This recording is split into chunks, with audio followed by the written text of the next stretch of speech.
Hello students, welcome to Maths and Science Zone. In lecture 4 of chemical reactions and equations, you will learn about types of chemical equations, combination reaction, endothermic and exothermic reactions, decomposition reaction, all the three parts of decomposition reaction, thermal decomposition, electrical decomposition which is also called electrolysis, photodecomposition which is also called photolysis, and one of the very important activity of NCERT, activity 1.7. Here you go with the lecture 4. Students, class 4 video 1 of 4. This class 4 will be 4 videos. इसका video 1 है. अब इसमें हम लोग page 6 पर जो types of chemical reactions हैं उनको डिस्कस करने जा रहे हैं. तो सबसे पहला हमारा जो टाइप है that is combination reaction. Combination reaction का मतलब क्या होता है? वर्ड कॉम्बिनेशन का मतलब किसी चीज का कंबाइन होना. अब ये कॉम्बिनेशन रिएक्शन जनरली एक जनरल फॉर्मेट होता है A plus B gives A B. मतलब कोई ए कंपाउंड बी कंपाउंड से कंबाइन होके कोई A B as a whole बनाएगा. जितने भी टाइप्स ऑफ एलिमेंट्स और उसके एटम्स ए में हैं और बी में हैं वो सब कंबाइन होके ए बी बना लेंगे. जनरली इस टाइप के रिएक्शंस को हम लोग कॉम्बिनेशन रिएक्शंस कहते हैं. इसका जो सबसे पहला एग्जांपल है कैल्शियम ऑक्साइड. कैल्शियम ऑक्साइड में हम लोगों ने वाटर मिलाया है और कैल्शियम हाइड्रोक्साइड का फॉर्मेशन किया है. अच्छा, इन दोनों के कैल्शियम ऑक्साइड इसका पॉपुलर नेम क्विक लाइम होता है. आई होप ये क्लास 9th में या कभी यूज हुआ हो. फिलहाल अपनी क्लास 10th में भूलना नहीं है क्योंकि क्विक लाइम के ही वर्ड से इसको जाना जाता है. जो वो होती है हम लोगों की कलई, कभी कलई की पुताई सुनी है? वो कलई की पुताई में जो कलई आती है वो कैल्शियम ऑक्साइड ही होती है. Water in the liquid state डाला गया है और जब हम water in the liquid state इसमें डालते हैं तो कैल्शियम हाइड्रोक्साइड बनता है. कैल्शियम ऑक्साइड सॉलिड फॉर्म में आती है कलई, चूना जैसे बोलते हैं, कलई चूना. तो ये चूना कैल्शियम ऑक्साइड आता है. पान पे भी लगता है, यही कैल्शियम ऑक्साइड ही होता है जो पान पे भी चूना लगता है. जो लोग तंबाकू में मिलाकर व्हाइट कलर की छोटी डिब्बी में रखते हैं वो भी कैल्शियम ऑक्साइड ही होता है. ठीक है. मधुमक्खी काट ले तो मधुमक्खी काटने में सबसे अच्छा होता है कि कैल्शियम ऑक्साइड आप हल्का सा लगा लो हल्के से पानी में मिला के, तो ये आपके मधुमक्खी के कांटे को आराम से ठीक कर देती है, सूजन नहीं आती है. ये वही कैल्शियम ऑक्साइड है जिसको क्विक लाइम कहते हैं. वाटर लिक्विड स्टेट में, कैल्शियम ऑक्साइड सॉलिड स्टेट में और कैल्शियम हाइड्रोक्साइड जो बनेगा वो एक्वस स्टेट में बनेगा. क्योंकि पानी और किसी भी सॉलिड चीज का सॉल्ट जो भी बनता है, ये वैसे तो कैल्शियम हाइड्रोक्साइड आपका एक बेस है ना. कैल्शियम हाइड्रोक्साइड एक बेस है. एसिड और बेस होते हैं उसमें ये एक बेस है. और यहाँ कैल्शियम ऑक्साइड एक मेटल की ऑक्साइड है. कैल्शियम एक मेटल है, ऑक्सीजन के साथ कंबाइन होकर मेटल की ऑक्साइड पानी में मिलके एक बेस का फॉर्मेशन कर रही है. जो स्लेक लाइम है उसको एक्वस फॉर्म में क्यों लिया जा रहा है? क्योंकि एक सॉलिड और लिक्विड के मिक्सचर में ये तैयार हो रहा है. जब भी कोई चीज लिक्विड में डिसॉल्व करके तैयार होती है हम लोग उसको एक्वस फॉर्म में कहते हैं. और कैल्शियम हाइड्रोक्साइड, इस कैल्शियम हाइड्रोक्साइड का पॉपुलर नेम क्या है? कैल्शियम हाइड्रोक्साइड का पॉपुलर नेम क्या है? कैल्शियम हाइड्रोक्साइड का पॉपुलर नेम है स्लेक्ड लाइम. इसको हम लोग स्लेक्ड लाइम बोलते हैं. Slaked lime is the most popular name for calcium hydroxide. अच्छा, ये जो कॉम्बिनेशन है ये हमारी कॉम्बिनेशन रिएक्शन को शो करता है कि A plus B gives A B. एक और एग्जांपल लेते हैं. Carbon plus oxygen gives CO2. Second example. तो carbon plus oxygen gives CO2. सबसे कॉमन है कार्बन की कोई भी चीज जलाई जाती है तो कार्बन का सॉलिड फॉर्म में हमने कार्बन लिया, ऑक्सीजन गैसियस फॉर्म में लिया. अब ये सिंबल्स डालने की आदत डालो है ना कि जो भी चीज जिस स्टेट में है वो स्टेट ब्रैकेट में मेंशन किया जाए. तो CO2 यहाँ पे गैसियस फॉर्म में तैयार हो गया. ये भी हम लोगों का कॉम्बिनेशन रिएक्शन का ही है. Burning of coal, burning of coke है ना. कोक का भी फॉर्मूला ये होता है. चारकोल के लिए भी हम लोग सिर्फ सी यूज करते हैं. तो ये रिएक्शन चारकोल के लिए, बर्निंग ऑफ कोल के लिए, बर्निंग ऑफ कोक के लिए सब में चल जाएगी. अब formation of water H2 plus O2 से, ये भी हम लोगों का H2 प्लस O2. H2 भी हम लोगों ने गैसियस फॉर्म में लिया है, ऑक्सीजन भी हम लोगों ने गैसियस फॉर्म में लिया है और इस कॉम्बिनेशन से हमने वाटर H2O का फॉर्मेशन किया है लिक्विड फॉर्म में. ठीक है. कॉम्बिनेशन ये बैलेंसिंग के लिए twice H2 twice O2 gives us twice H2O. यहाँ 2 में twice H2 plus O2 gives twice H2O. ये हमारा हाइड्रोजन प्लस ऑक्सीजन का कॉम्बिनेशन वाटर फॉर्म कर रहा है. अच्छा, ये जो वाटर का फॉर्मेशन इसमें दिखाया जा रहा है, this is not that much simple. We are going to study this. This is one of the most important reaction जिसकी हमें काफी डिटेल्स पढ़नी है. Hydrogen plus oxygen gives water की. लेकिन अभी सिर्फ इसे कॉम्बिनेशन रिएक्शन के फॉर्म में जान लो कि ये भी एक पार्ट ऑफ कॉम्बिनेशन रिएक्शन है. और जो भी आपके कॉम्बिनेशन रिएक्शंस होते हैं वो सब आपके जनरली A+B गिव्स AB के फॉर्म में होते हैं।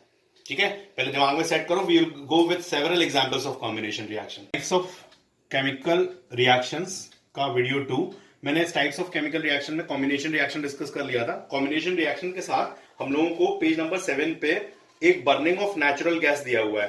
पहले तो नेचुरल गैस को यहाँ पे CH4 मीथेन, उसको ऑक्सीजन के प्रेजेंस में, नेचुरल गैस को ऑक्सीजन के प्रेजेंस में बर्न किया, CO2 प्लस H2O बने।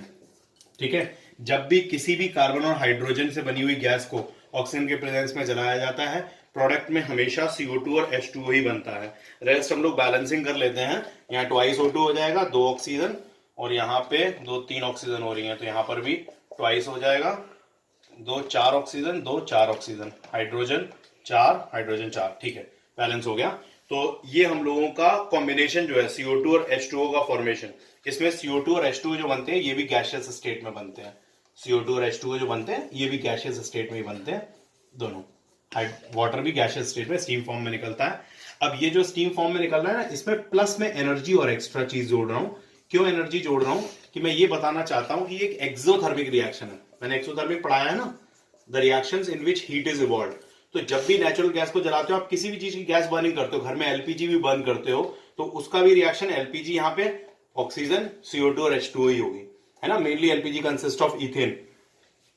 और जो आपका कोई भी कार्बन और हाइड्रोजन का गैस बर्न करेगा, ऑक्सीजन के प्रेजेंस में CO2 H2O ही बनाएगा और साथ में एनर्जी रिलीज करेगा, क्योंकि एक एक्सोथर्मिक प्रोसेस है। उसी एनर्जी के कारण वाटर भी इसमें गैसियस स्टेट में होता है।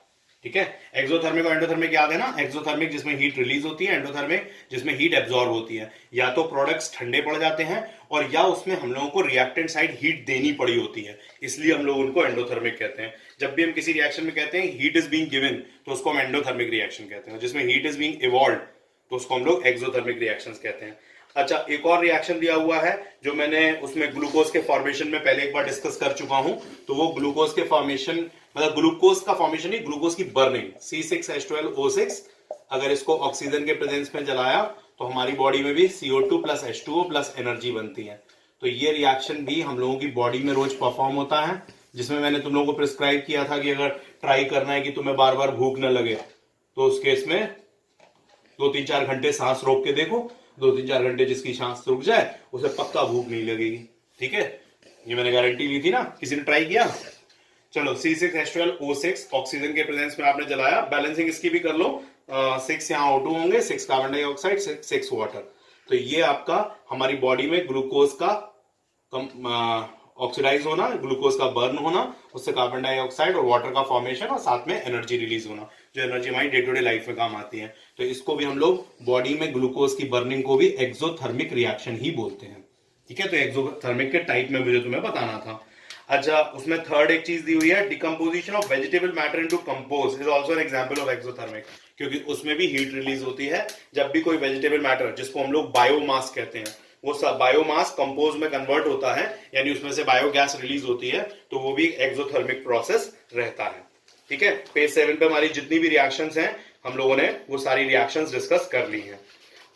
ओके, नाउ हम लोगों का जो नेक्स्ट टाइप है वो है डीकंपोजिशन रिएक्शन। हमारे टाइप्स ऑफ केमिकल रिएक्शंस का दूसरा हिस्सा आया डीकंपोजिशन रिएक्शन।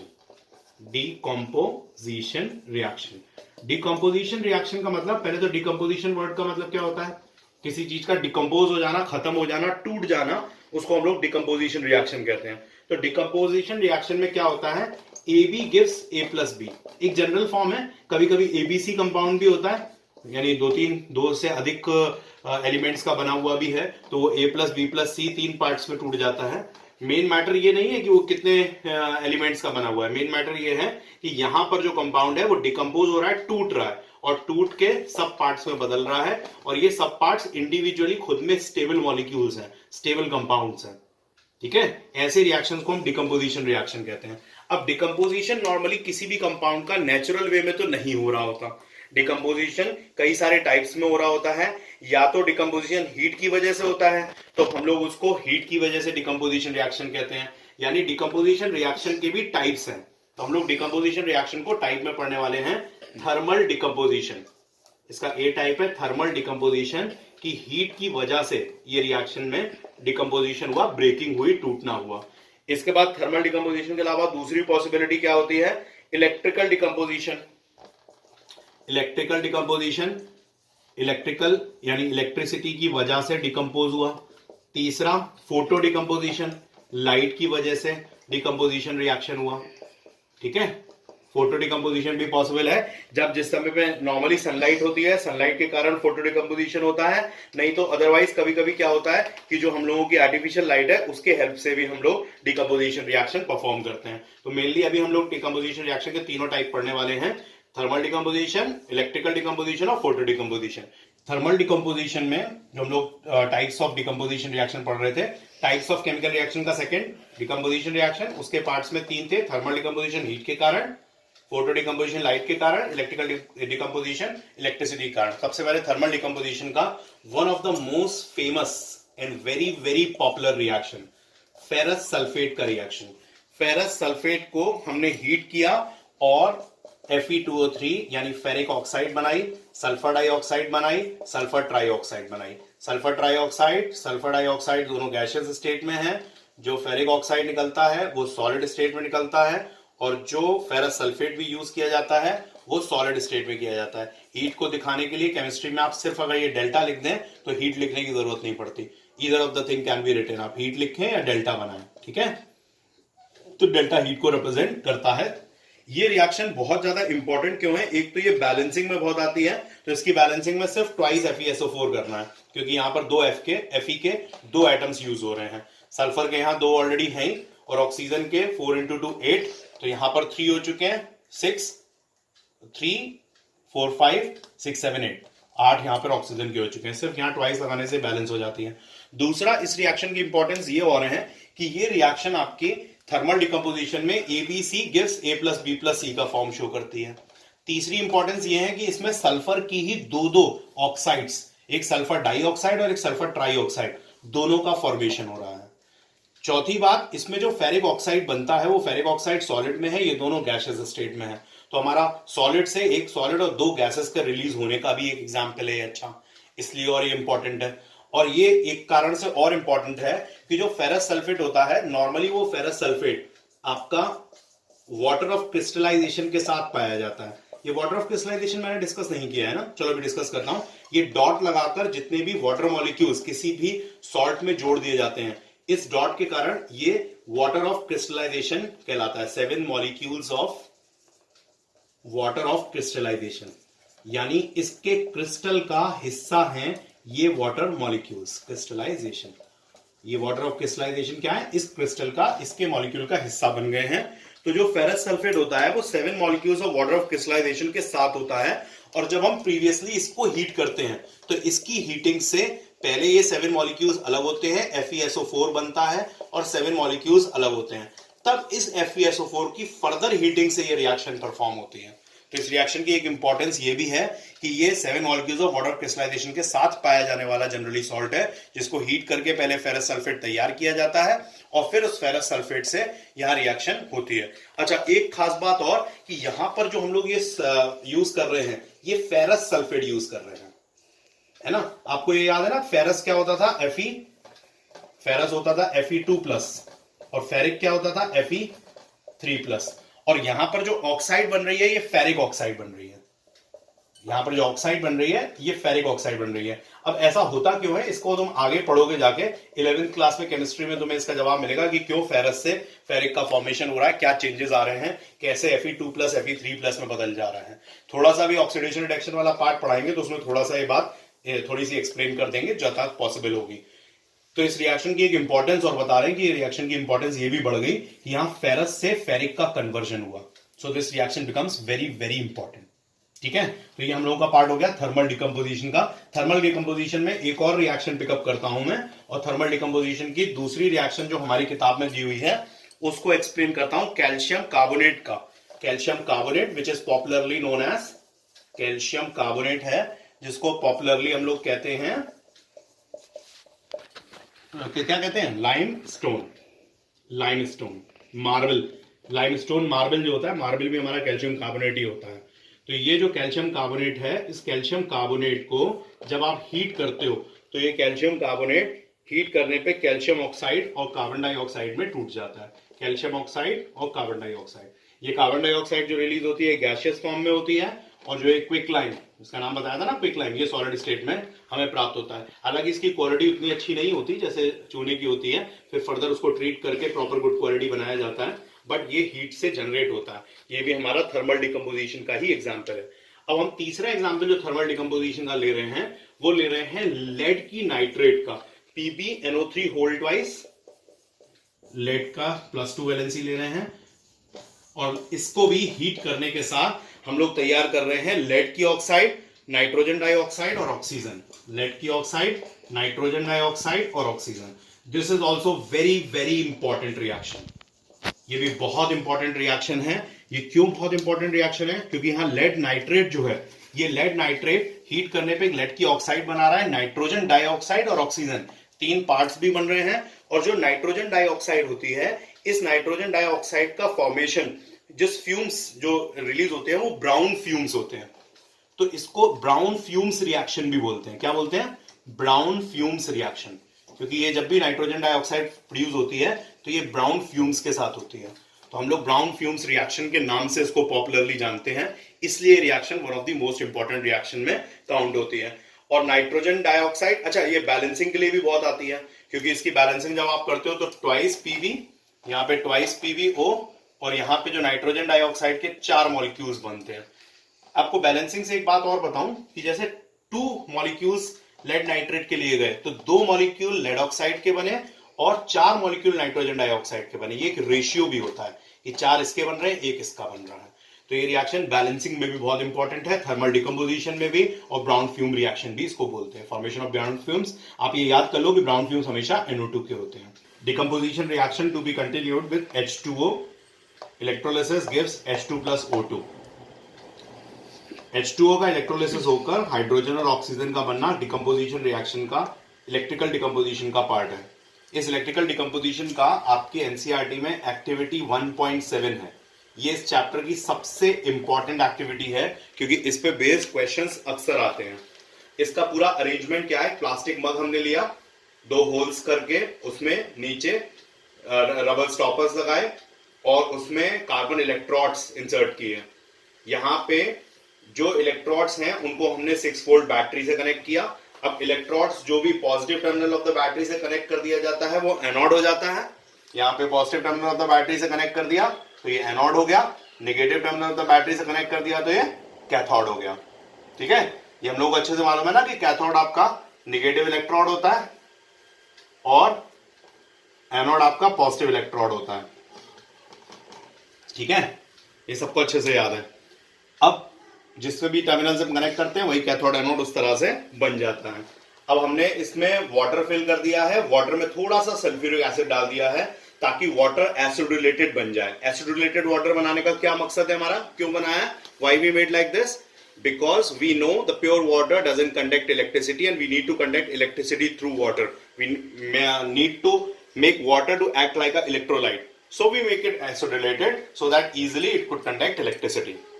अब इसमें हम लोगों ने जैसे ही इलेक्ट्रिसिटी ऑन की, क्या होगा? यहां पर एनोड और कैथोड पे क्या रिएक्शंस होंगे? सब लोग कॉन्सेंट्रेट करेंगे एट कैथोड या नीचे जो लिखा हुआ है, जो H+ आयंस होंगे वो H+ आयंस, कैथोड आपका कैसा है? नेगेटिव इलेक्ट्रोड है, नेगेटिव इलेक्ट्रोड की तरफ पॉजिटिव आयंस अट्रैक्ट होंगे। H+ आयंस जैसे ही पहुंचेंगे, नेगेटिव इलेक्ट्रोड सफिशिएंट इलेक्ट्रॉन्स है उसके पास, उसको इलेक्ट्रॉन देके एटम में कन्वर्ट कर देगी, H एटम। ऐसे ही दूसरा जो हाइड्रोजन आयन पहुंचेगा उस पर भी इलेक्ट्रॉन्स मिलेंगे उसे, वो भी हाइड्रोजन एटम में कन्वर्ट हो जाएगा और हाइड्रोजन एटम्स कंबाइन करके H2 यानी हाइड्रोजन गैस मॉलिक्यूल तैयार कर लेंगे। ऐसा ही एनोड पे होगा। एनोड कैसा है? पॉजिटिव इलेक्ट्रोड है, पॉजिटिव इलेक्ट्रोड पे नेगेटिव आयंस पहुंचेंगे, नेगेटिव आयंस O2 नेगेटिव जैसे ही पहुंचा वहां पर उसके इलेक्ट्रॉन्स विड्रॉ हो गए, इलेक्ट्रॉन्स विड्रॉ होके O एटम बन गया। ऐसे ही O atom plus O atom combine होके O2 मॉलिक्यूल बना लेगा। हमारी ऑक्सीजन गैस O2 मॉलिक्यूल के फॉर्म में और हाइड्रोजन गैस H2 मॉलिक्यूल के फॉर्म में कैथोड और एनोड पे इकट्ठी हो जाएंगी। अब आप गौर करो, एट एनोड हमारी ऑक्सीजन गैस इकट्ठी हो रही है, एनोड पे ऑक्सीजन का होना था और कैथोड पे हमारा हाइड्रोजन गैस इकट्ठी हो रही है। इसमें तो किसी को दिक्कत नहीं है। अब गौर करो, इसमें यहां पे मैंने थोड़ा सा स्पेस छोड़ा है O2 वाले में और हाइड्रोजन वाले में ज्यादा स्पेस छोड़ा है। क्यों? क्योंकि वॉल्यूम के टर्म्स में जब आप इसी H2O gives H2O2 इस रिएक्शन को बैलेंस करते हो तो twice H2O gives twice H2 और O2, यानी दो मॉलिक्यूल जब पानी के लिए जाते हैं तो H2 और O2 के जो मॉलिक्यूल्स बनते हैं वो 2:1 के रेशियो में बनते हैं। और ये 2:1 का जो रेशियो है, मतलब दो मॉलिक्यूल H2 के और एक मॉलिक्यूल ऑक्सीजन का, ये वॉल्यूम के टर्म्स में यहां पे ट्वाइस वो स्पेस लेगा हाइड्रोजन जितनी ऑक्सीजन ले रहा है। ये चीज इंपॉर्टेंट है, ध्यान रखना। यहां पर हाइड्रोजन ने ट्वाइस स्पेस ली है as compare to the oxygen. Oxygen की स्पेस कम दिखा रहे हैं और यहाँ हाइड्रोजन की स्पेस ज्यादा दिखा रहे हैं। ये एक्टिविटी आपको बहुत सारे क्वेश्चंस इसमें आंसर होते हैं। एक तो ऑक्सीजन गैस जो हमारी है वो सपोर्टर ऑफ कंबशन है, तो इसके पास अगर तुम कोई बर्निंग स्पिंटर लेके आते हो तो अचानक से तेजी से जलने लग जाएगा। क्यों तेजी से जलने लग जाएगा? क्योंकि ऑक्सीजन कंबशन को सपोर्ट करती है। और हाइड्रोजन में पॉप साउंड होगी, है ना, तो वो जो पॉप साउंड का प्रोडक्शन है वो हाइड्रोजन गैस का कंफर्मेशन करेगा। वाटर को क्यों एसिड रिलेटेड बनाया जाता है, कैथोड किसको बनाया जाता है, एनोड किसको बनाया जाता है, इवन ये एक्टिविटी भी आपसे विट डायग्राम रिप्रेजेंट करने को आ सकती है। You should understand each and every part of this decomposition reaction. The reaction seems to be very simple, but इस reaction की पूरी explanation आपको activity 1.7 को अच्छे से read करना है। Separately, very important activity given on page number 9. अब इसके बाद हम लोग का decomposition reaction में photo decomposition आता है, जो last reaction है पेज नंबर 9 की। इस पेज नंबर 9 की reaction में AgCl को, सिल्वर को सबका पता है ना कि Ag 1 प्लस वैलेंसी होती है और Cl की 1 नेगेटिव होती है, तो Ag और Cl कंबाइन होंगे, तो AgCl कंबाइन होके Ag 1 प्लस होता है, Cl 1 नेगेटिव होता है, तो AgCl का फॉर्मेशन होता है, राइट। इस AgCl में हमने सॉलिड फॉर्म में AgCl लिया, सनलाइट के प्रेजेंस में यहां पर सिल्वर अलग हुआ और क्लोरीन का मॉलिक्यूल अलग हुआ। बैलेंसिंग आप कर सकते हो, ट्वाइस Ag, यहाँ ट्वाइस AgCl, यहाँ ट्वाइस लगा लो, बैलेंसिंग हो जाएगी। ये आपका सनलाइट की वजह से डिकम्पोजिशन हुआ, तो इसे हम लोग फोटो डिकम्पोजिशन का पार्ट मानते हैं। This is photo decomposition, one of the example of photo decomposition. ऐसे ही फोटो डिकम्पोजिशन का एक एग्जांपल जो हम लोगों की ब्लैक एंड व्हाइट फोटोग्राफी में बहुत इस्तेमाल होता है, वो सिल्वर के ब्रोमाइड का है, AgBr का। बैलेंसिंग सेम होगी, सॉलिड AgBr ले रहे हो सनलाइट के प्रेजेंस में, आपका twice of Ag plus Br2 बनेगा, क्योंकि एक्चुअली ब्रोमीन भी क्लोरीन की फैमिली का है। तो इसके साथ ही यहां पर रिएक्शन तो सेम देखने को मिल रही है, बट इस रिएक्शन की इंपॉर्टेंस सेपरेटली क्या है, ये ब्लैक एंड व्हाइट फोटोग्राफी में इस्तेमाल होती थी। जिस तरह आज हम लोग कलर फोटोज खींचते हैं ना, ऐसे पहले सिर्फ ब्लैक एंड व्हाइट फोटोज हुआ करती थी, तो उनके नेगेटिव से उन फोटोज को डेवलप करना इसी प्रोसेस का हिस्सा होता था। सनलाइट एक्सपोजर या फिर आर्टिफिशियल लाइट एक्सपोजर के थ्रू हम लोग फोटोज डेवलप करते थे।